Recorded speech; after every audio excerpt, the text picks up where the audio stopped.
جو لوگ اللہ کے راستے میں اپنی جانوں کو قربان کرتے ہیں ان کے مقام اور ان کے مرتبے کی بات کی، اور یہ اس میں صرف ایک بات اللہ پاک نے فرمائی ہے، باقی مرتبے اور ان کی عظمتیں اور ان کی شانیں جو ہیں وہ تو الگ ہیں، مختلف اور مقامات پر ان کا ذکر ہے قرآن کریم میں بھی حدیث میں بھی، لیکن یہاں صرف ایک بات فرمائی کہ یہ جو میرے راستے میں میری رضا کے لیے، میرے نبی کی شریعت اس کے لیے، میرے نبی سے محبت کرتے ہوئے ان کی نبوت اور رسالت کے تحفظ میں جو لوگ اپنی جانوں کو قربان کر گئے، وہ قتل ہو گئے اس راستے میں، لیکن انہوں نے وفا کا راستہ نہیں چھوڑا، انہیں مردہ نہ کہو، مرے ہوئے نہیں۔ یہ اللہ پاک نے خاص طور پر جو ہے ان کا مقام بیان فرمایا کہ وہ مردہ نہیں ہیں بلکہ وہ زندہ ہیں۔ اب یہاں سوال پیدا ہوتا ہے کہ وہ زندہ کیسے ہیں؟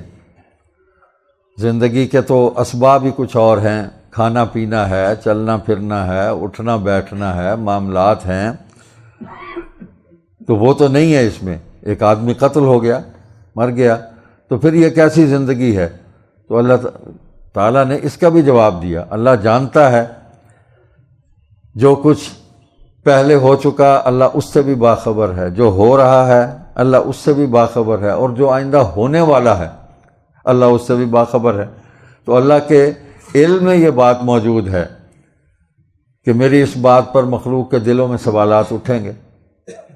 لوگ طرح طرح کی باتیں کریں گے کہ زندہ کیسے ہے، مرے ہوئے آدمی کو تم زندہ کہہ رہے ہو۔ تو اگلے جملے کے اندر اللہ پاک نے اس کا جواب بھی ساتھ عنایت فرمایا کہ بل احیاء، بلکہ وہ زندہ ہیں، ولکن لا تشعرون، لیکن تم کو خبر نہیں، شعور ہی نہیں ہے تمہیں، تم اس زندگی کا ادراک ہی نہیں کر سکتے، تمہیں نہیں پتہ وہ زندگی کیسی ہے، تمہیں تو اس زندگی کا بھی پورا ادراک نہیں ہے کہ یہ کیسے میں زندہ ہوں، کیسے میں پیدا ہو گیا۔ میں تو ظاہری اسباب کو دیکھ رہا ہوں، اگر اسباب ہٹا دیے جائیں تو اللہ تعالیٰ تو ظاہری اسباب کے بغیر بھی کسی کو پیدا کر سکتا ہے اور زندہ کر دیتا ہے۔ آدم علیہ السلام کے کون سے اسباب تھے؟ نہ باپ نہ ماں، بنی نو انسان کا باپ بنا دیا ان کو۔ اما حوا علیہ السلام، کون سا ان کا باپ تھا اور کون سی ان کی ماں تھی؟ آدم کی پسلی سے نکال دیا ان کو۔ تو یہ اللہ پاک اپنی قدرت کا اظہار فرما رہے ہیں، اور اس میں بہت سارے سبق ہیں ہمارے لیے کہ تم شعور نہیں رکھتے۔ اور اسی طرح سیدنا عیسیٰ علیہ السلام، ان کی ولادت، پوری صورت آپ پڑھ لیں، سورہ مریم، اور اللہ تبارک و تعالیٰ نے سیدنا عیسیٰ علیہ السلام کی زندگی کو بھی آدم علیہ السلام کی زندگی سے تشبیہ دی۔ ان مثل عیسیٰ عند اللہ کمثل آدم، تو جس طرح آدم علیہ السلام کی زندگی ہے، عیسیٰ کی زندگی بھی ایسے ہی ہے، منفرد ہے۔ تو ان کا بھی باپ کوئی نہیں ہے، ماں ہے۔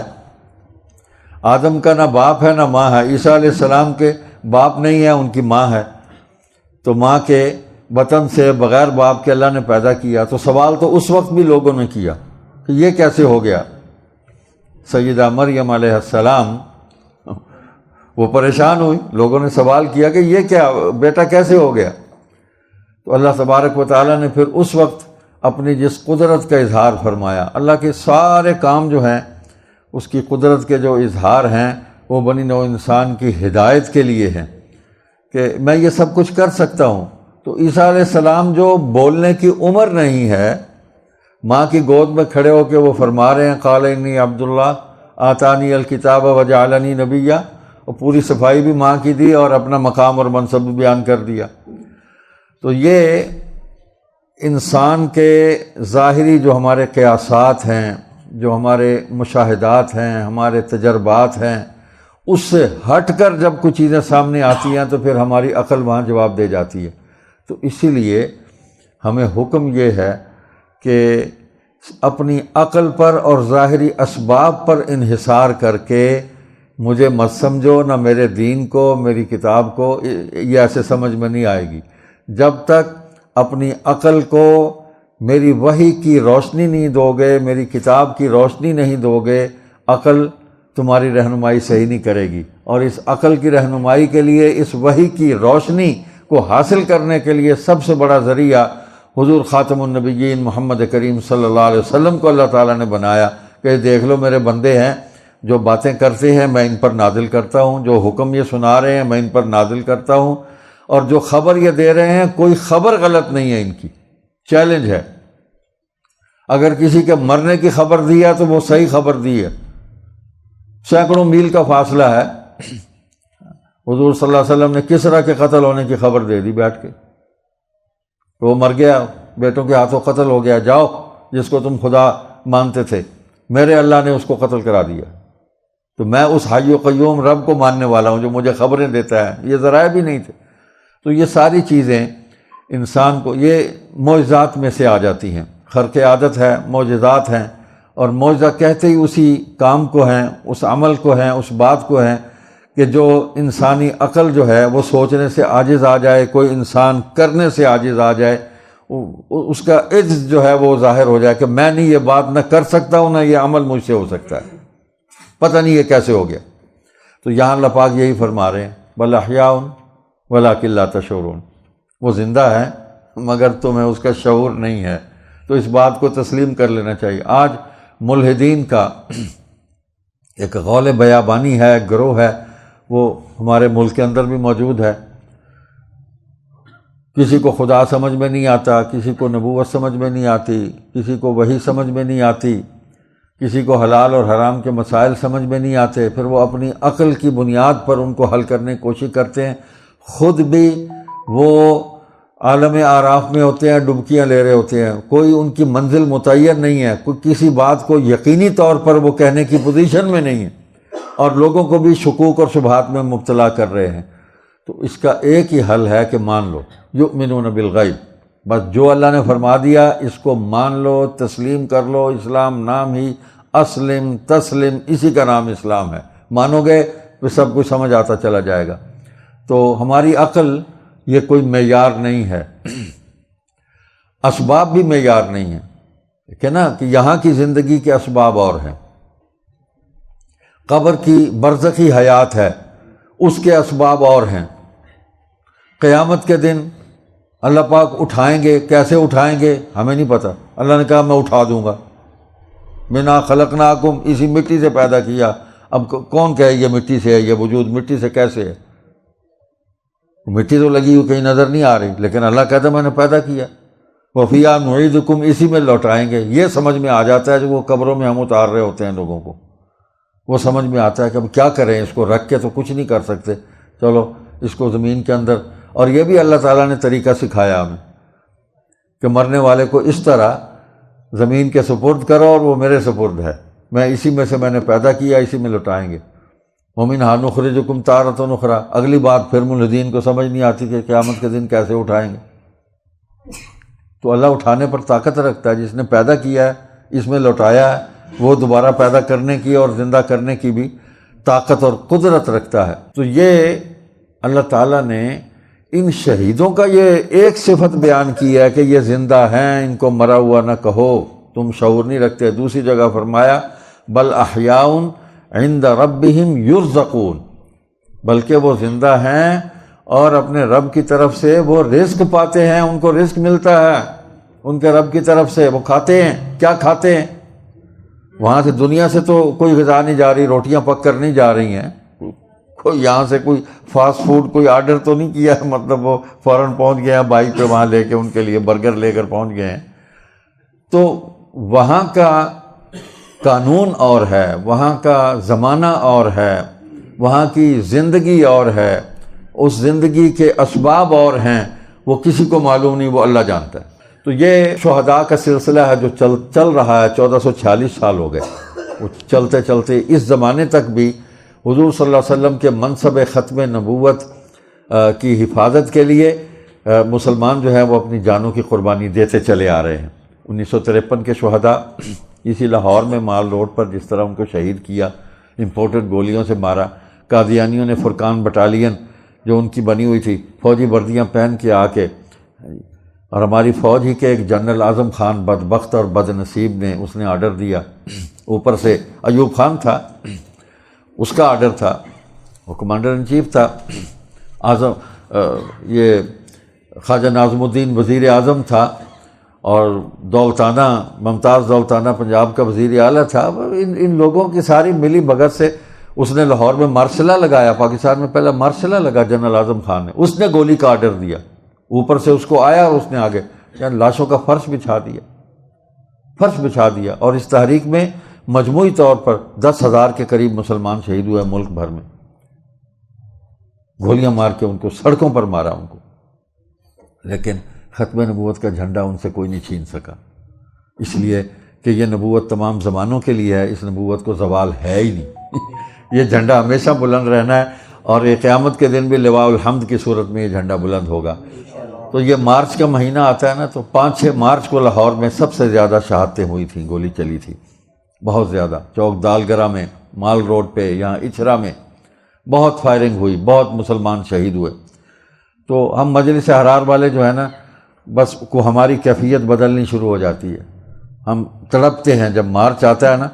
تو ہماری طبیعت کے اندر ایک عجیب ایک جوش اور ایک تحور جو ہے وہ پیدا ہو جاتا ہے، ہمیں شہداء یاد آتے ہیں، ہمارے کارکن، ہمارے مسلمان بھائی، اس لیے کہ مجلس احرار اسلام حضرت امیر شریعت رحمۃ اللہ علیہ کی قائم کی ہوئی جماعت ہے، یہ تحریک تحفظ ختم نبوت کی بانی جماعت ہے، یہ شہداء ختم نبوت کی وارث جماعت ہے،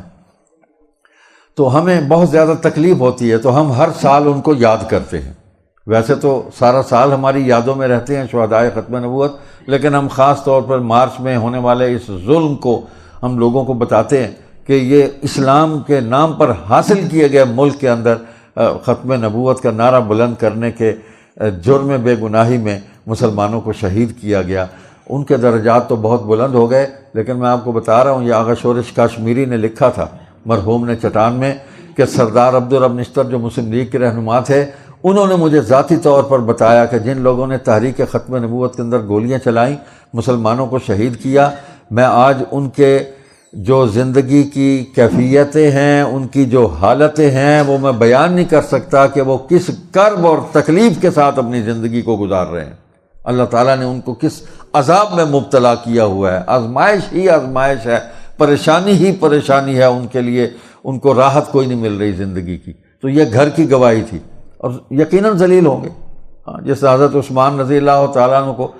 جس نے شہید کیا تھا، وہ اس کے بازو میں ہر وقت آگ جو ہے نا وہ اندر لگی رہتی تھی، وہ چیختا تھا، چلاتا تھا کہ مجھے سکون نہیں ہے، کیسے سکون ہو، جس نے تھپڑ مارا تھا، تو ان پر یہ کیفیت طاری ہوئی۔ تو یہ آج کے دور میں جنہوں نے حضور کی ختم نبوت کے لیے اس فتنوں کے دور میں کھڑے ہو کے جنہوں نے آواز بلند کی، اللہ تعالیٰ نے ان کے درجات کو بھی بہت بلند کیا، تو آج ہم ان کو یاد کرتے ہیں، ہمارا رواں جو ہے وہ ان کے لیے دعائیں کرتا ہے۔ حضرت امیر شریعت سید عطاء اللہ شاہ بخاری رحمۃ اللہ علیہ کی جو تقریر محفوظ ہے نا، وہ ایک ہی ہے، باقی تو سارا ان کے نام پہ وہ نیٹ پہ فراڈ ہے، تلاوتیں ان کے نام پہ منسوب ہیں۔ وہ کراچی کا مولوی اسحاق عالم ہے کوئی، وہ اس نے خطبہ بھی پڑھا اور تلاوتیں بھی کیں، جب سب کچھ چل گیا، پیسے ویسے بن گئے، ماشاءاللہ ریٹنگ اچھی ہو گئی ساری، تو اب اعلان ہو گیا کہ نہیں جی یہ تو میری ہیں، یہ شاہ صاحب کی نہیں ہے۔ تو وہ ایک تقریر جو اردو کی ہے وہ بچی ہوئی محفوظ، وہ صحیح ہے، راولپنڈی میں لیاقت باغ میں کی تھی، اس میں فرمایا تقریر کے دوران انہوں نے شہداء کی جب بات کی نا، تو وہ کسی نے نعرہ لگایا شہداء ختم نبوت زندہ باد، آپ بھی کہہ دیں شہداء ختم نبوت ماشاءاللہ۔ تو شاہ جی نے اس پر کہا کہ ان کے لیے کیا دعا کروں میں، ان کو تو میں رضی اللہ عنہم کہتا ہوں وارضا عنہ، اور فرمایا کہ وہ تو اللہ کی بارگاہ میں جو ہیں سرخرو ہو گئے، کامیاب ہو گئے، دعا تو یہ ہے کہ ان کے صدقے میں ہمارا ایمان بچ جائے۔ تو آج ہم جو ختم نبوت کا علم لے کر کھڑے ہیں، مجلس احرار اس مشن پر پہرا دے رہی ہے، ان شہداء ختم نبوت کی اس قربانی اور ان کی جد و جہد اور ان کی وفا و ایثار، یہ اس کا فیض ہے کہ آج ہم اسی راستے پر کھڑے ہیں جس پر وہ اپنی جانیں دے گئے، اور سارا ملک کھڑا ہے، ساری جماعتیں کھڑی ہیں۔ آپ اندازہ کریں جس ملک میں ان پر گولیاں چلا کے ان کی لاشیں یہاں تڑپائی گئی ہیں لاہور میں، آج اسی ملک میں اس ملک کی حکومت جو ہے وہ اعلان کر رہی ہے کہ یوم تحفظ ناموس رسالت منایا جائے، چنانچہ کل منایا گیا۔ تو یہ ان کی سچائی ہے اور ان کی قربانی کی قبولیت ہے کہ تم نے تو ہمیں قتل کر کے یہ سمجھا کہ آواز دبا لی، تمہارے بعد آنے والے حکمران ہماری اس آواز کو جو ہے وہ خود بلند کریں گے۔ تو اللہ پاک نے اپنے صالح بندوں کو ہمیشہ ان کا تذکرہ جو ہے وہ باقی رکھنا ہے، اور شہداء وہ تو ہمیشہ زندہ رہیں گے، قبروں میں بھی زندہ ہیں، اس زندگی کا ہمیں شعور نہیں، اور ہماری مجالس میں، ہمارے ماحول میں، زمانے میں بھی زندہ ہیں، اور وہ ہمیشہ زندہ رہیں گے۔ اللہ سبحانہ و تعالیٰ ان کے صدقے میں ہمارے ایمانوں کی حفاظت فرمائے۔